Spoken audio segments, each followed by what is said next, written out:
ANMR ನ್ಯೂಸ್ಗೆ ಸ್ವಾಗತ. ನೀವು ಚಿಂತಾಮಣಿಯ ಆಸುಪಾಸು ಒಳ್ಳೆಯ ನೀಟ್ ಹಾಗೆ ಜೆಇಇ ಕಾಲೇಜ್ ಹುಡುಕ್ತಾ ಇದ್ದೀರಾ?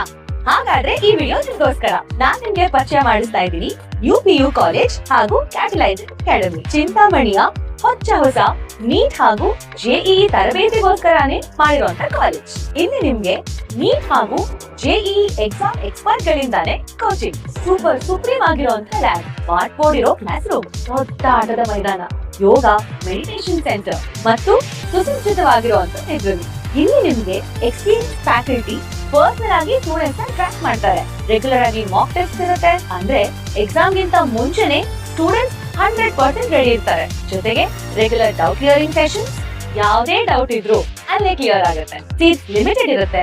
ಇವತ್ತೇ ಈ ಕೂಡಲೇ catalyzeracademy.com ಗೆ ಹೋಗಿ ಕ್ವೈರಿ ಕೊಡಿ ಅಥವಾ ಕೆಳಕಂಡಂತ ಫೋನ್ ನಂಬರ್ಗೆ ಕಾಲ್ ಮಾಡಿ. ನಿಮ್ಮ ಮಗುವಿನ ಭವಿಷ್ಯ ಕ್ಯಾಟಲೈಸರ್ ಅಕಾಡೆಮಿ ಕೈಲಿ ಸೇಫ್ ಆಗಿರುತ್ತೆ. ಧನ್ಯವಾದ. ಈಗ ಇಲ್ಲಿ ಚಿಂತಾಮಣಿ ನಗರದಲ್ಲಿ ಬಹಳ ದೊಡ್ಡ ಇತಿಹಾಸ ಇದೆ ಶಿಕ್ಷಣಕ್ಕೂ, ಮತ್ತು ಹಲವಾರು ಕ್ಷೇತ್ರಗಳಲ್ಲಿ ಅಭಿವೃದ್ಧಿ ನಡೀತಿರ್ತಕ್ಕಂಥದ್ದು ಚಾರಿತ್ರಿಕವಾದಂಥ ಒಂದು ಹಿನ್ನೆಲೆ ಇದೆ ಈ ತಾಲೂಕಿಗೆ. ಆದರೆ ಇವತ್ತು ಅದೇ ಶಿಕ್ಷಣ ಕ್ಷೇತ್ರದಲ್ಲಿ ಈ ಥರ ಅನಧಿಕೃತವಾಗಿ ಒಂದು ಶಿಕ್ಷಣದ ಸ್ಟೂಡೆಂಟ್ಸ್ಗೆ ಮತ್ತು ಪೇರೆಂಟ್ಸ್ಗೆ ಸಂಬಂಧಪಟ್ಟಂತೆ ಒಂದು ಫ್ರಾಡ್ ಮಾಡುವಂಥ ಮಟ್ಟಕ್ಕೆ ಇಳಿದಿದೆ ಅಂತ ಹೇಳಿದರೆ ಇವತ್ತು ತುಂಬಾ ಹದಗೆಟ್ಟಿದೆ ಅನ್ನುವಂಥದ್ದು ಅರ್ಥ ಆಗುತ್ತೆ ಎಲ್ರಿಗೂ ಕೂಡ.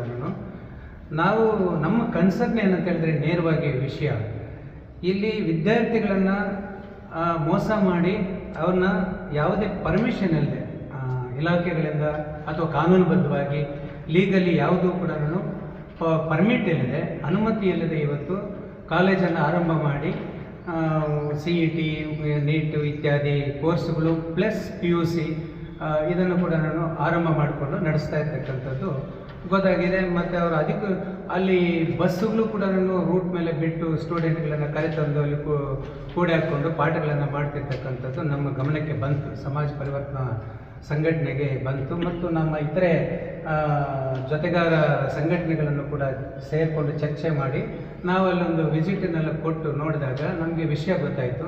ಆನಂತರ DD ಅವರ ಗಮನಕ್ಕೆ ನಾವು ತಂದಿವಿ, ಅಧಿಕೃತವಾಗಿ ಅವರಿಗೆ ಅಹವಾಲನ್ನು ಕೊಟ್ಟು ನಾವು ತಂದಿದ್ದೀವಿ. ಅವರು ಸುಮಾರು ದಿವಸಗಳನ್ನು ಕಳೆದು ನಂತರ ಅಲ್ಲೊಂದು ವಿಸಿಟ್ ಕೊಟ್ಟಾಗ ಅವರಿಗೆ ಕಂಡು ಬಂದಿದೆ 50 ರಿಂದ 60 ವಿದ್ಯಾರ್ಥಿಗಳನ್ನು ಕೂಡಾಕೊಂಡು ಪಾಠಗಳನ್ನು ಮಾಡ್ತಿರುವಂಥದ್ದು ನೇರವಾಗಿ ಅವ್ರಿಗೆ ಗೊತ್ತಾಗಿದೆ. ಅವ್ರು ಪ್ರಶ್ನೆ ಮಾಡಿದರೆ ಇಲ್ಲ ಸರ್, ಹಾಗೆ ನಾವು ತಗೊಂತೀವಿ ಪರ್ಮಿಷನ್ನು ಅಂತ ಹೇಳ್ಬಿಟ್ಟು ಏನೋ ಹೇಳಿದ್ರಂತೆ. ನಾವು ಅವರನ್ನು ಪ್ರಶ್ನೆ ಮಾಡಿದ್ವಿ, ನೀವು ವಿಸಿಟ್ ಕೊಟ್ಟಾಗ ನಿಮಗೆ ಕಾನೂನುಬದ್ಧವಾಗಿ ಏನಾದರೂ ಸಿಕ್ಕಿದೆಯಾ, ಅದು ಪರ್ಮಿಷನ್ಸು ಇತ್ಯಾದಿ ಸಿಕ್ಕಿದೆಯಾ, ನಿಮ್ಗೆ ಏನು ಗೊತ್ತಾಗಿದೆ ಅಂತ ಹೇಳಿದ್ರೆ ಅವ್ರ ಹತ್ರ ಯಾವುದೂ ಪರ್ಮಿಷನ್ ಇಲ್ಲ, ಅವನು ಅನಧಿಕೃತವಾಗಿ ಸ್ಟೂಡೆಂಟ್ಸನ್ನು ಕೂಡಿ ಹಾಕ್ಕೊಂಡಿರ್ತಕ್ಕಂಥದ್ದು ರೂಮ್ಗಳಲ್ಲಿ ನನಗೆ ಕಂಡು ಬಂದಿದೆ ಅಂತ ಹೇಳಿದ್ರು. ನೇರವಾಗಿ ಹೇಳಿದರು. ಸರಿ, ನಿಮ್ಮ ಕ್ರಮ ಏನು ಅಂತ ನಾವು ಕೇಳಿದಾಗ ನಾವು ಅವರಿಗೆ ಎಚ್ಚರಿಕೆ ಕೊಟ್ಟು ಬಂದಿದ್ದೀವಿ, ನೀ ಬೇಗನೆ ನಮಗೆ ಡಾಕ್ಯುಮೆಂಟ್ಸ್ ಒದಗಿಸು, ಇಲ್ಲ ಅಂತ ಹೇಳಿದ್ರೆ ನೀನು ಇದು ಪರ್ಮಿಷನ್ ತಗೋ ಅಂತ ಹೇಳ್ಬಿಟ್ಟು ಬಂದಿದ್ದೀನಿ ಅಂತ ಒಬ್ಬ ಅಧಿಕಾರಿ ಹೇಳ್ತಾರೆ. ಕ್ರಮ ತಗೊಳ್ತೀರಾ ಅವರಿಗೆ ಎಚ್ಚರಿಕೆಯನ್ನು ಕೊಡ್ತಾರೆ. ಏನಂದರೆ ಕಳ್ಳ ನೀನು ಬೇಗನೆ ಬಚ್ಚಿಕ್ಕೋ ಹೋಗಿ ಅಂತ ಹೇಳ್ಬಿಟ್ಟು ಎಚ್ಚರಿಕೆಯನ್ನು ಕೊಟ್ಟು ಒಬ್ಬ ಸರ್ಕಾರಿ ಅಧಿಕಾರಿ ಈ ರೀತಿ ಹೇಳಿ ಬರ್ತಾರೆ. ಅವರು ನಮಗೆ ಆ ಉತ್ತರನ ಹೇಳ್ತಾ ಇದ್ದಾರೆ. ಸರಿ, ಇದು ಯಾಕೋ ಸರಿ ಹೋಗೋದಿಲ್ಲ, ಇವರು DD ಕೂಡ ಇದರಲ್ಲಿ ಇನ್ವಾಲ್ವ್ಮೆಂಟ್ ಇದೆ ಅಂತ ಹೇಳ್ಬಿಟ್ಟು ನಮ್ಗೆ ಅನಿಸ್ತಾ ಇದೆ ಅಂತೇಳಿ ನಾವು ನೇರವಾಗಿ ಜಿಲ್ಲಾಧಿಕಾರಿಗಳಿಗೆ ಇದನ್ನು ಕೊಟ್ಟು ಅಹವಾಲನ್ನು ಕೊಟ್ಟು ನಾವು ಅವರಿಗೆ ಹೇಳಿದ್ವಿ, ರಿಕ್ವೆಸ್ಟ್ ಮಾಡಿದ್ವಿ. ಇದರ ಮೇಲೆ ಇಮ್ಮಿಡಿಯೇಟ್ ಕ್ರಮ ಜರುಗಿಸಬೇಕು ಅಂತ ಹೇಳ್ಬಿಟ್ಟು ನಾವು ಒತ್ತಾಯ ಮಾಡಿದ್ವಿ. ಅವರು ಇಮ್ಮಿಡಿಯೇಟ್ ನಾನು ತಗೊತೀನಿ ಅಂತ ಹೇಳ್ಬಿಟ್ಟು ಅವರು ಇಲಾಖೆಗೆ ಹೇಳಿದ್ದಾರೆ. ಹೇಳಿದ ಮೇಲೆ ಕೂಡ ಇದು ಏನು ಕೂಡ ಇಲ್ಲಿ ತನಕ ನಾವು 16ನೇ ತಾರೀಕಿಗೆ DC ಅವರಿಗೆ ಮನವಿ ಕೊಟ್ಟಿದ್ವಿ.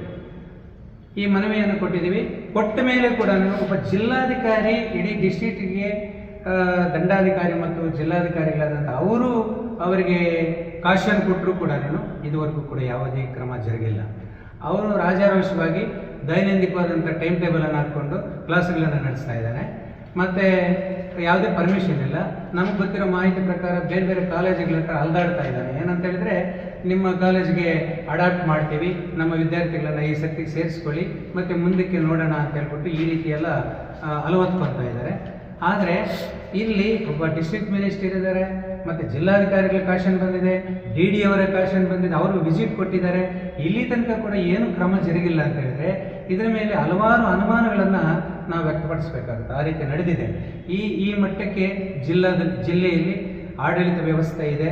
ಈ ರೀತಿ ಫ್ರಾಡ್ ನಡೀತಾ ಇದ್ರು ಕೂಡ ಆಮೇಲೆ ಕ್ರಿಮಿನಲ್ ಮೊಕದ್ದಮೆ ಹಾಕಿ ಪೊಲೀಸನ್ನ ತಂದು ಕೇಸ್ ಬುಕ್ ಮಾಡಿ ಆ ಫ್ರಾಡ್ ವಂಚನೆ ಮಾಡ್ತಿರ್ತಕ್ಕಂಥ ಆ ಕ್ರಿಮಿನಲ್ ಬಂಧಿಸ್ತೀರ ಇವರು ಆಟ ಆಡಿಸ್ತಾ ಇದ್ದಾರೆ. ಈ ರೀತಿ ಶಿಕ್ಷಣ ಕ್ಷೇತ್ರದಲ್ಲಿ ನಡೀತಿರುವಾಗ ನಮ್ಮ ಕನಸನ್ನ ವಿದ್ಯಾರ್ಥಿಗಳ ಭವಿಷ್ಯ ಮುಂದಕ್ಕೆ ಏನು ಅಂತ ಹೇಳ್ಬಿಟ್ಟು ಇದು ಮುಖ್ಯ. ಇದನ್ನು ಕಟ್ಟಿ ಎಜುಕೇಷನ್ ಪಡಿಬೇಕಂತ ಆಸೆ ಇರುತ್ತೆ, ಆದರೆ ಕಟ್ತಾರೆ, ಏನೋ ಬಾಧೆ ಪಟ್ಟು ಬಂದು ಕಟ್ತಾರೆ. ಅವರ ಪರಿಸ್ಥಿತಿ ಏನು? ವಿದ್ಯಾರ್ಥಿಗಳಿಗೆ ಅಧಿಕೃತವಾಗಿ ಅವರಿಗೆ ಎಕ್ಸಾಮ್ಗೆ ಎಲ್ಲಿ ಕೂರಿಸ್ತಾರೆ, ಹಾಲ್ ಟಿಕೆಟ್ ಎಲ್ಲಿ ಕೊಡ್ತಾರೆ, ಇದೆಲ್ಲ ಪ್ರಶ್ನೆ ಆಗಿದೆ. ಆದ್ದರಿಂದ ಇದರಲ್ಲಿ ನಾವು ಮೇಜರಾಗಿ ಒಂದು ಅವನ ಮೇಲೆ ಕ್ರಿಮಿನಲ್ ಕಾನೂನು ಕ್ರಮ ಜರುಗಬೇಕು, ಒಂದು ಇಮ್ಮಿಡಿಯೇಟ್ ಅವನ ಮೇಲೆ ಬಂಧಿಸಬೇಕು, ಕ್ರಮ ಜರುಗಬೇಕು ಒಂದು. ಆಮೇಲೆ ಆಡಳಿತ ಎಚ್ಚೆತ್ತುಕೊಂಡು ಇದರ ಮೇಲೆ ಏನೆಲ್ಲ ನಾನು ಎಚ್ಚರಿಕೆ ವಹಿಸಬೇಕು ಅದನ್ನು ವಹಿಸಬೇಕು. ಮಕ್ಕಳ ಭವಿಷ್ಯಕ್ಕೆ ಅವರು ಬಂದು ಇಂಟರ್ವೆನ್ಷನ್ ಆಗಿ ದಾರಿ ತೋರಬೇಕು. ಫಸ್ಟು ಆಡಳಿತ, ಎಜುಕೇಷನ್ ಇಲಾಖೆ. ಅದೇ ರೀತಿಯಲ್ಲಿ ಪೇರೆಂಟ್ಸ್ ಇದ್ರ ಬಗ್ಗೆ ಎಚ್ಚೆತ್ಕೋಬೇಕು ಅಂತೇಳಿ ಈ ಮುಖಾಂತರ ನಾವು ಮನವಿ ಮಾಡ್ತಾ ಇದ್ದೀವಿ.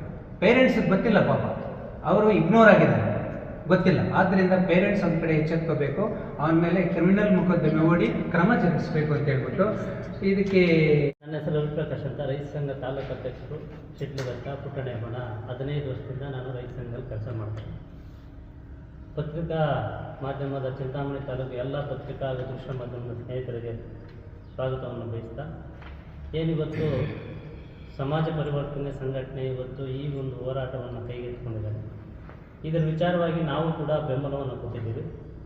ಏನಪ್ಪ ಅಂದರೆ, ಈಗಾಗಲೇ ನಾವು 2-3 ಕಡೆ ಎಲ್ಲ ಅಧಿಕಾರಿಗಳನ್ನು ನಾವು ಭೇಟಿ ಮಾಡಿದ್ದೀವಿ. ಡಿ.ಡಿ.ಒನ್ನು ಮಾತಾಡಿದಾಗ ಅವರಿಗೆ ಮಾತನಾಡಬೇಕಾದ್ರೆ ಬಾಯಿ ಒಣಗೋಯ್ತು, ಸರಿಯಾಗಿ ಮಾತನಾಡೋಕ್ಕೆ ಕೂಡ ಆಗಲಿಲ್ಲ ಅವರು. ಯಾಕಂದರೆ ಅವರಲ್ಲಿ ತಪ್ಪು ಎದ್ದು ಕಾಣ್ತಾ ಇದೆ ಅನ್ನೋದು ಒಂದು ದೊಡ್ಡ ನಮಗೆ ಅನಿಸಿಕೆ, ಏನು ಗುಮಾನಿ ಮೇಲೆ ಗೊತ್ತಾಗ್ಬಿಡ್ತು ಅವರಿಗೆ. ಆಮೇಲೆ ಜಿಲ್ಲಾಧಿಕಾರಿಗಳ ಹತ್ರ ಹೋದಾಗ ಜಿಲ್ಲಾಧಿಕಾರಿಗಳು ಮೌಖಿಕವಾಗಿ, ನೀವು ಹೇಳಿದ ಪ್ರಶ್ನೆಗೆ ನಾನು ಮೊದಲು ಉತ್ತರ ಕೊಟ್ಬಿಡ್ತೀನಿ, ಮೌಖಿಕವಾಗಿ ಫೋನ್ ಕರೆಯಲ್ಲಿ ನಾವು ಅರ್ಜಿ ಕೊಟ್ಟರು ಕೂಡ ಡಿ.ಡಿ.ಪಿ ಅವ್ರನ್ನೇ ಮಾತನಾಡಿ, ನೋಡಿ ಯಾವುದೇ ಕಾರಣಕ್ಕೂ ಇದರಲ್ಲಿ ನೀವು ಇದು ಮಾಡಿಕೊಡ್ತು, ನೀವು ಆದಷ್ಟು ಬೇಗನೆ ಅದೇನು ನಿಮಗೆ ಅವ್ರಿಗೆ ಮಾಹಿತಿ ಕೊಟ್ಟಿಲ್ಲ ಅಂತ ಹೇಳ್ಬಿಟ್ರು ಅವರು ನೇರವಾಗಿ ಡಿ.ಸಿ ಅವ್ರಿಗೆ. ಏನು ನಮ್ಮ ಹತ್ರ ಯಾವುದೇ ಅವರು ಪರವಾನಿಗೆ ತಗೊಂಡಿಲ್ಲ ಅಂದಮೇಲೆ ನೀವು ಯಾಕೆ ಸುಮ್ಮನೆ ಕೂತಿದ್ದೀರಿ, ಹೋಗೋ ಆದಷ್ಟು ಅದನ್ನು ಬೇಗ ಹೋಗಿ ಸೀಜ್ ಮಾಡಿ ಆ ಕಾಲೇಜನ್ನು ಅಂತ ಡೈರೆಕ್ಷನ್ ಕೊಟ್ಟಿದ್ದಾರೆ. ಆದರೂ ಇವರು ಸುಮ್ಮನೆ ಕೂತ್ಕೊಂಡಿದ್ದಾರೆ ಅಂತೇಳಿ ನಾವು ಇವತ್ತು ಮೊನ್ನೆ ನಾವು ಚಿಕ್ಕಬಳ್ಳಾಪುರ ಜಿಲ್ಲೆಯಲ್ಲಿ ಮಾಡಿದ್ದೀವಿ ಪತ್ರಿಕಾಗೋಷ್ಠಿ. ಇವತ್ತು ಚಿಂತಾಮಣಿಯಲ್ಲಿ ಯಾಕೆ ಮಾಡ್ತಾ ಇದ್ವಿ ಅಂದರೆ ಜನಕ್ಕೆ ಅರ್ಥವಾಗಬೇಕು. ಪ್ರಮುಖವಾಗಿ ಆ ಮಕ್ಕಳು ಏನು 60 ಜನ ಪೋಷಕರಿದ್ದಾರೆ, ಅವ್ರಿಗೆ ಸರಿಯಾಗಿ ಮಾಹಿತಿ ಹೋಗಿಲ್ಲ. ಅವರಿಗೆ ಏನೋ ಸುಳ್ಳು ಮಾಹಿತಿಯನ್ನು ಕೊಟ್ಟು ಆ ಕಾಲೇಜು ನಡೆಸ್ತಾ ಇರುವಂಥ ಸಂಸ್ಥೆ ನಡೆಸ್ತಾ ಇರುವಂಥ ಓನರ್ ಏನಿದ್ದಾರೆ ಅದನ್ನು ಸುಳ್ಳು ಮಾಹಿತಿ ಕೊಟ್ಟು ಅವರಿಗೆ ತಪ್ಪು ದಾರಿ ಇರಿಸಿದ್ದಾರೆ, ದಿಕ್ಕು ತಪ್ಪಿಸಿದ್ದಾರೆ. ಅದು ಎದ್ದು ನಿಂತಿದೆ. ಇವತ್ತು ಸರ್ಕಾರಿ ಶಾಲೆಗಳು ಬಾಗಿಲಾಕುವಂಥ ಪರಿಸ್ಥಿತಿ ಇದ್ದರೂ ಕೂಡ ಈ ಸರ್ಕಾರ ನಡೆಸುವಂಥ ರಾಜಕಾರಣಿಗಳು ಸರಿಯಾಗಿ ಗಮನ ಹರಿಸ್ತಾ ಇಲ್ಲ. ಇಂಥ ಒಂದು ಸಮಸ್ಯೆಗಳಿಗೆ ಸೊಪ್ಪು ಹಾಕೋದನ್ನು ಕಮ್ಮಿ ಮಾಡಬೇಕು. ಯಾರೇ ಆಗ್ಬೋದು, ಅದು ನಮ್ಮ ತಾಲೂಕು ಆಗ್ಬೋದು, ನಿಮ್ಮ ತಾಲೂಕು, ಯಾರೇ ಒಬ್ಬ ಪ್ರತಿನಿಧಿ ಆ ತಾಲೂಕಲ್ಲಿ ಪ್ರತಿಯೊಬ್ಬರು ಇರ್ತಾರೆ. ಅದನ್ನು ಹೋಗಿ ಅದನ್ನು ಆದಷ್ಟು ಬೇಗನೆ ಯಾರಿಗೆ ಹೇಳಬೇಕು ಹೇಳಿ ಅದನ್ನು ನಾವು ಸೀಸ್ ಮಾಡುವಂಥ ಕೆಲಸ ಆಗಬೇಕು. ಕಾರಣ ಯಾಕಂದರೆ ಇವತ್ತು ಎಲ್ಲರೂ ಕೂಡ ನಾವು ಸರ್ಕಾರಿ ಶಾಲೆಗಳಿಗೆ ಕಳಿಸ್ತಾ ಇಲ್ಲ, ಎಲ್ಲ ನಾವು ಕಳಿಸ್ತಾ ಇರೋದೇನು, ಏನೋ ನಮ್ಮ ಮಕ್ಕಳು ಉದ್ಧಾರ ಆಗಲಿ, ನಾವು ಕೊಡೋಕ್ಕಷ್ಟೇ, ನಾವು ಮುಂದೆ ನಮ್ಮ ಮಕ್ಕಳು ಕೊಡೋದು ಬೇಡ ಅಂತ ಅಂದ್ಬಿಟ್ಟು ನಾವು ಮಕ್ಕಳನ್ನು ಖಾಸಗಿ ಸಂಸ್ಥೆಗಳಿಗೆ ಕಲಿಸಿ ಇವತ್ತು ಓದಬೇಕು, ಚೆನ್ನಾಗಿ ಉದ್ಧಾರ ಆಗಲಿ ಅಂತ ಓದ್ತಾ ಇದ್ದೀವಿ. ಇವತ್ತು ಅದೇ ಒಂದು ಬಂಡವಾಳ ಮಾಡಿಕೊಂಡು ಸರ್ಕಾರಗಳು, ರಾಜಕಾರಣಿಗಳು, ಎಲ್ಲ ರಾಜಕಾರಣಿಗಳದೇ ಇವತ್ತು 75-80% ಖಾಸಗಿ ಸಂಸ್ಥೆಗಳು, ಶಿಕ್ಷಣ ಸಂಸ್ಥೆಗಳು, ಆರೋಗ್ಯ ಸಂಸ್ಥೆಗಳೆಲ್ಲ ನಡೆಸ್ತಾ ಇರೋದು. ಇಂಥದ್ರಲ್ಲಿ ಇಂಥ ತಪ್ಪುದಾರಿಗಳು ನಡೀತಾ ಇದ್ರೂ ಕೂಡ ಸುಮ್ಮನಿದ್ದಾರೆ. ಅಂದರೆ ಇವತ್ತು ಸರ್ಕಾರ ಇದುವರೆಗೂ ಯಾವುದೇ ಖಾಸಗಿ ಶಾಲೆಗಳಿಗೆ ಇಷ್ಟೊಂದು, ನಾನು ಈಗಾಗಲೇ ಡಿ.ಡಿ.ಪಿ ಅವ್ರನ್ನ ಮಾತಾಡ್ತೀನಿ, ಇಷ್ಟು ಅಂತ ನಿಗದಿ ಮಾಡೋಕ್ಕಾಗಲಿಲ್ಲ ಇವ್ರ ಕೈಯಲ್ಲಿ. ಯಾವುದು LKG UKG ಇರ್ಬೋದು, ಮತ್ತು ಫಸ್ಟ್ ಸ್ಟ್ಯಾಂಡರ್ಡಿಂದ ಇರ್ಬೋದು, ಮಕ್ಕಳಿಗೆ 10th PUC ಇವೆಲ್ಲ ಏನು ಕಾಲೇಜ್ ಮಟ್ಟದವರೆಗೂ ಕೂಡ ಸರ್ಕಾರ ಇಷ್ಟೇ ತಗೋಬೇಕು ಖಾಸಗಿಯವರು ಅಂತೇಳಿ ಒಂದು ನಿಗದಿ ಮಾಡೋಕ್ಕಾಗಲಿಲ್ಲ. ಅದೊಂದೇ ನಮ್ಮ ಮಕ್ಕಳು ಯಾಕೆ